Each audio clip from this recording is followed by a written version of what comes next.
Muy bien, vamos a continuar y vamos a ver lo que es el análisis de los ratios o razones financieras, que son unos indicadores en los cuales la empresa se basa, también los analistas financieros, para poder ver la evolución que tiene de una gestión a otra y dónde mejorar o en qué aspectos, en qué cuentas, en qué grupos, etcétera, para poder llegar a un índice ideal, a un índice que se pretende alcanzar, ya sea en una gestión, las próximas gestiones, etcétera.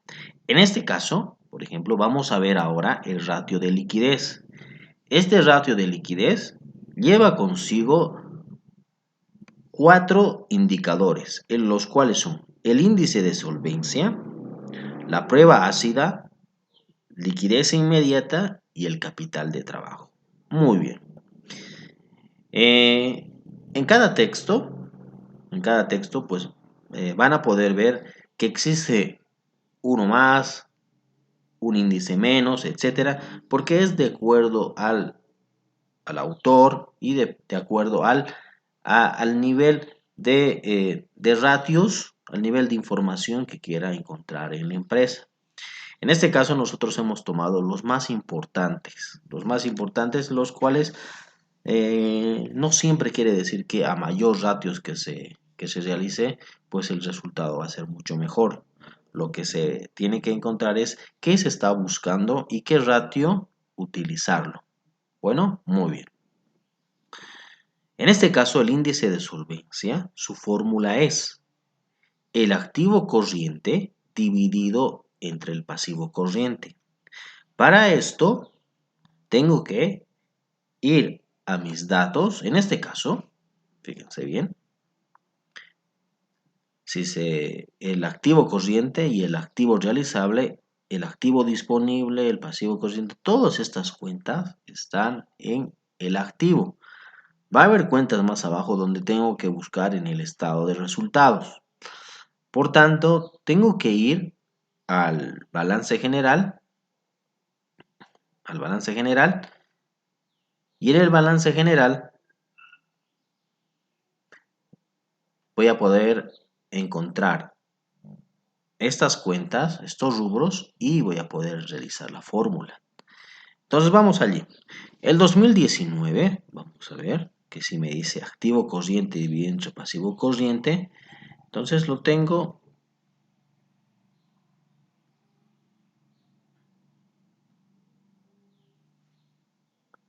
aquí. Como hemos visto, por ejemplo, como hemos visto que tenemos muchas cuentas,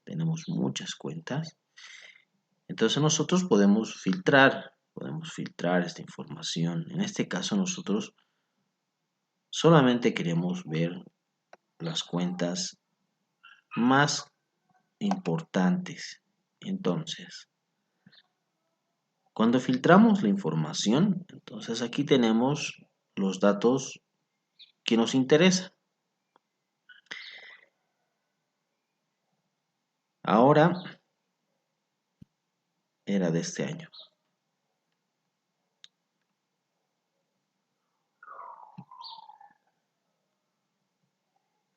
El 2019 es el que estamos buscando. Excelente, aquí lo tengo. El 2019, ¿cuánto es el activo corriente? 2.663.000,72. Entonces, esto es el numerador. El numerador del 2019, del 2020 y del 2021. O sea, qué bien. ¿Por qué? Porque la fórmula me dice activo corriente dividido entre pasivo corriente. Entonces ya tengo del 2019, 2020 y 2021. Bien. Ahora voy a ir a buscar el pasivo corriente. Y el pasivo corriente del 2019 es 3.947.072. El 2020, 4.439.000 y el 2021, 4.109.000. Quiere decir que cada año, o sea, el activo corriente dividido entre el pasivo corriente. Y el resultado del siguiente año, activo corriente dividido entre pasivo corriente. Y así sucesivamente. Esa operación me va a dar como resultado, entonces, 0,7 el 2019, 0,6 el 2020 y 0,7 el 2021. Muy bien. Entonces, como voy a continuar la primera columna, o sea, ¿qué quiere decir?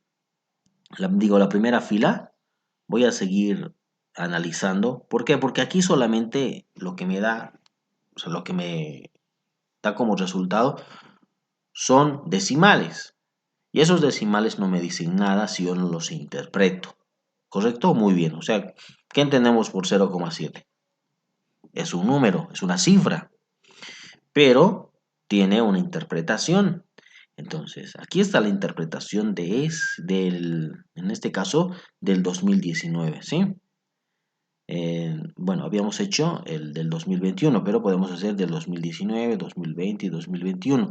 Entonces, para que no sea muy larga esta interpretación, para que lo tengamos, entonces vamos a hacer del 2021, o sea, de la última gestión, ¿correcto? Vamos a sacar los importes de las tres gestiones, pero vamos a hacer la interpretación de la última, como lo habíamos viniendo haciendo, pues, desde el anterior cuadro. Muy bien. Entonces vamos a hacer la interpretación. ¿Qué dice? ¿Qué indicador estamos viendo? El índice de solvencia. Muy bien. ¿Cuánto es el resultado que hemos encontrado? 0,7. Ah, fantástico. Entonces, el índice de solvencia es 0,7, me dice, por cada unidad monetaria. La U.M es unidad monetaria. Y vamos a entender unidad monetaria a un peso. O sea, ¿qué quiere decir? Puede ser un dólar, puede ser un boliviano, puede ser de acuerdo a qué? De acuerdo a lo que está expresado en mis estados financieros. ¿Por qué? Porque no siempre está en bolivianos, pueden estar en dólares o expresados en otra moneda. Entonces, por eso sí, por eso nosotros tomamos como unidad monetaria, ¿ya? Y la unidad monetaria nos estamos refiriendo a un peso, sea un dólar, un boliviano, etcétera. Eso me quiere decir que si tengo por una unidad monetaria de pasivo exigible a corto plazo, quiere decir de un peso de deuda, solamente tengo como índice de solvencia 0,7. O sea, no llego a cubrir ni siquiera ese peso de deuda que tengo a corto plazo. Ah, genial. Entonces, ¿cuánto es su valor óptimo? O sea, estos valores óptimos es lo que me muestran, por ejemplo, cuánto tendría que ser o cuánto tendría que tener como indicador la empresa. Pero este es un valor óptimo, o sea, es lo que me está dando como sugerencia. No me dice que tiene que tener 1,5.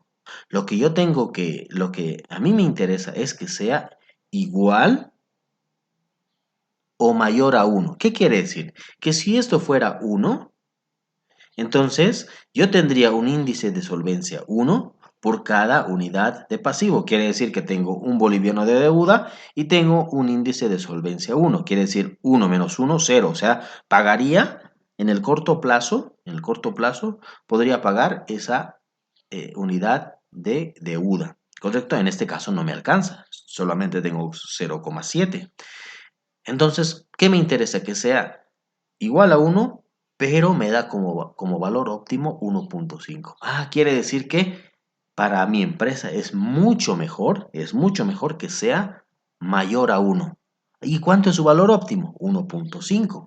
Quiere decir que a partir de 1 y llegando a 1,5, entonces ese sería el valor óptimo para ese ratio. Y así sucesivamente, aquí vamos a poner un valor de 1, aquí vamos a poner un valor de 0,30. La pregunta, ¿quién me da estos valores óptimos? Cada sector tiene unos valores óptimos que puede alcanzar. Por ejemplo, si este es el sector, por ejemplo, del comercio, de importaciones, etcétera, puede ser que este sea su valor óptimo. Pero si son otro sector, ya sea un sector textil, etcétera. Entonces su valor óptimo no siempre puede ser 1.5, puede ser 1.3, 1.4, 1.6, etcétera. Entonces eso depende más o menos al sector en el que estoy trabajando. Muy bien, y esto puede ser de forma general.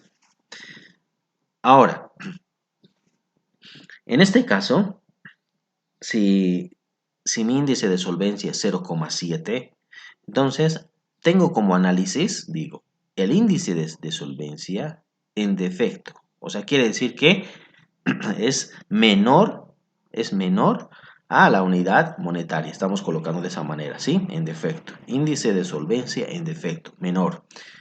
¿Y qué pasa con esto? Falta de liquidez. Quiere decir que la empresa no tiene mucha liquidez en este ratio porque no llega a cubrir la unidad monetaria de pasivo exigible a corto plazo. Muy bien. Y esto, traducido en gráficos, sería de la siguiente manera. Fíjense bien. Tengo el índice de solvencia en el que estoy realizando ahora de 0,7, bajó a 0,6 y en el 2001 volvió al 0,7. Lo ideal sería entonces esto que sea 1.5, de 1 para adelante. Entonces aquí tendría mayor liquidez. ¿Correcto? Muy bien. Entonces ya hemos visto cómo funciona eh, esta hoja de Excel de ratios. Cada uno de ellos vamos a encontrar el importe o el resultado de esta fórmula. A partir de aquí vamos a interpretar y vamos a ver en el análisis si esto es positivo o negativo, si esto es en defecto o está muy bien. Entonces, y vamos a continuar con la interpretación, pero en gráfico. Muy bien. Entonces, como ya sabemos cómo va esta hoja, ustedes tienen que elaborar una hoja de Excel idéntica al que tenemos. Guíense con la columna A, la columna B, la C, la D, etcétera, y vayan colocando lo que es los importes que me da de esta fórmula. Entonces, si ustedes van a llegar pues a estos resultados, porque tenemos pues los mismos importes tanto en el balance general y en el estado de resultados. Muy bien, chicos, hasta aquí entonces ya tenemos el ejercicio de ratios de liquidez. Muy bien, entonces les voy a mostrar un poquito más para que ustedes vayan avanzando. Tengo la prueba ácida, el resultado que me da de la última gestión, la liquidez inmediata. Vamos a colocar estos datos, vamos a hacer el análisis. El capital de trabajo es en este caso y su interpretación es esta. Y a partir de esto, pues vamos a ir nosotros desarrollando. Muy bien, a ver, una parte más. La prueba ácida. La prueba ácida, como estoy tomando el 0.6, me dice, después de realizar esta fórmula, que por cada unidad monetaria de pasivo exigible solamente cuento con 0,6. ¿Cuánto es su valor óptimo? Me dice que es 1. Por tanto, tengo como prueba ácida en defecto. Quiere decir que no alcanza al 1, ¿no? O sea, aquí, por ejemplo, al 1.5 tengo 7, entonces no alcanza en defecto.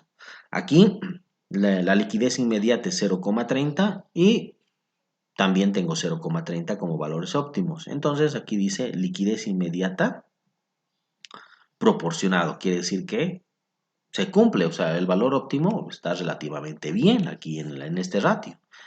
En el siguiente tengo que la operación entre activo corriente menos pasivo corriente me está saliendo negativo. Algo muy importante es que si me sale negativo en el capital de trabajo, es que no tengo dinero para poder pagar mis deudas a corto plazo.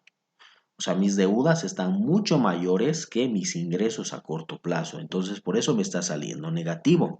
No debería salir negativo. Entonces, esta empresa, por ejemplo, puede entrar en quiebra o suspensión de pagos en algún momento. Entonces, aquí me dice, por ejemplo, una vez que yo ya tenga estos resultados, del 2021 me dice el capital de trabajo neto es, ya sabemos que estamos tomando esto, menos 1.174.000 para desarrollar sus operaciones a corto plazo. ¿Sí?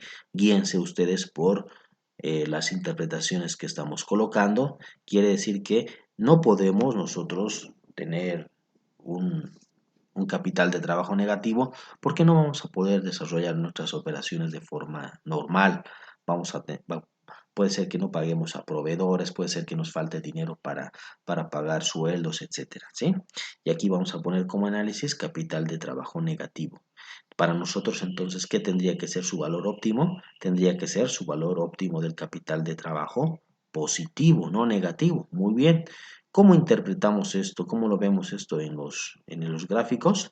En los gráficos decimos que nuestro activo corriente, en este caso, que es de este color, del color poquito más celeste, y el pasivo corriente, al momento de restar, sabemos que nosotros para encontrar la fórmula del capital de trabajo es activo corriente menos pasivo corriente, quiere decir que nos está saliendo negativo 11.2%, porque al momento de restar 23.3% menos 34.5%, nos está dando como resultado un capital de trabajo negativo de 11.2%. El 2020 hemos tenido un capital de trabajo más negativo todavía con 15.4% y el 2021 pues ya estamos siendo un poquito repuntando, ya que tenemos solamente un 9% de negativo de capital de trabajo. Lo ideal sería para el capital de trabajo, como dijimos, que sea positivo, quiere decir que sea mayor el activo corriente que el pasivo corriente. En este caso, por ejemplo, nos tendría que salir un capital de trabajo positivo, quiere decir que vamos a tener un colchón financiero, se llama así, en finanzas se llama colchón financiero, aquello que nosotros tenemos más ingresos que gastos y estos negativos tendrían que ir en la parte de arriba como positivo nuestro capital de trabajo. Fantástico, entonces esa es la manera de trabajar de los ratios, muchachos. Entonces ya tenemos lo que es los ratios de liquidez. Eh, Espero que se tenga hasta aquí. Vayan avanzando ustedes su trabajo práctico en Excel. Y como conclusión vamos a colocar lo siguiente. Fíjense bien. Ustedes también van a copiar esto porque estamos elaborando pues con los mismos datos. Los recursos líquidos de la empresa en promedio, o sea, líquidos quiere decir al dinero, son escasos. O sea, claro que son escasos porque no contamos con suficiente dinero para pagar nuestras deudas. Existe la posibilidad de no responder a sus compromisos contraídos. Quiere decir que tenemos nosotros compromisos, tenemos que pagar sueldos, tenemos que pagar proveedores, tenemos que pagar esto, y puede ser que no lleguemos a pagar. Al no contar con suficiente liquidez. Claro, ¿por qué? Porque en los ratios hemos visto que nosotros que no llegamos ni siquiera a la unidad monetaria. No estamos llegando a la unidad monetaria. Quiere decir que al no contar con suficiente liquidez inmediata. ¿Correcto? Muy bien. Continuamos. La empresa, me dice, mantiene un capital de trabajo neto negativo. Quiere decir que la empresa tiene un capital de trabajo negativo, como hemos visto, ¿no? Aquí, negativo. ¿Existe un desequilibrio en sus activos líquidos? Claro que existe un desequilibrio. ¿Por qué? Porque el equilibrio sería que nosotros tengamos más dinero para poder cancelar nuestras deudas. Entonces estamos en un desequilibrio de nuestros activos líquidos, del dinero, activos líquidos. Esto puede ocasionar la suspensión de pagos y las obligaciones a corto plazo, tal como dijimos. Entonces, este es un resumen de nuestros ratios de liquidez. Cuando nosotros tengamos que elaborar unos informes financieros, entonces lo hacemos de forma, en este caso, resumida lo que nosotros hemos encontrado en el ratio de liquidez. Y así vamos a ir desarrollando por cada ratio que nosotros tengamos. ¿Correcto? Muy bien, muchachos.